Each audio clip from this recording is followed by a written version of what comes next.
pause this video and give this problem a try, and then you have an answer, resume the video to check if you got the answer correct. So in this problem, we're given a balanced chemical reaction, and then we're told that a saturated solution of the CdF2 is prepared, and we're also told the equilibrium concentration of the two ions.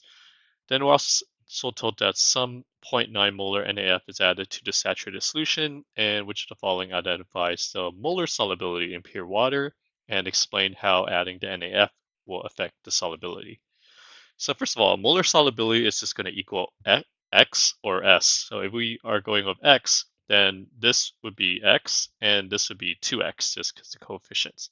So we're told the equilibrium concentration CD is 0.0585. That means X is equal to 0.0585, and that's the molar solubility. That means we can get rid of C and D, and then adding the NaF, well, that's going to split up into Na plus and F minus. So then that's going to increase the concentration of F minus, which is going to shift the reaction to the left according to the Le Chatelier principle. If you have more products, the reaction will shift to the left. And by shifting it to the left, that will cause some solid to form. So I know it's a little hard to see, but that's a solid. So that means the answer here will be A. The molar solubility is 0.0585, and then adding NaF will decrease the solubility because the reaction is shifting it to the left.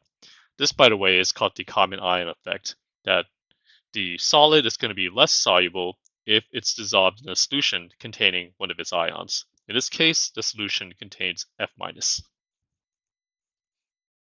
If you're taking AP chemistry and you just need that extra boost to get over the hump, or you need a lot of help catching up in the class, then you need to check out the resources at apchemistrytutor.com.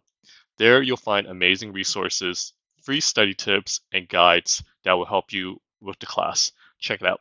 I think you'll find it to be very helpful.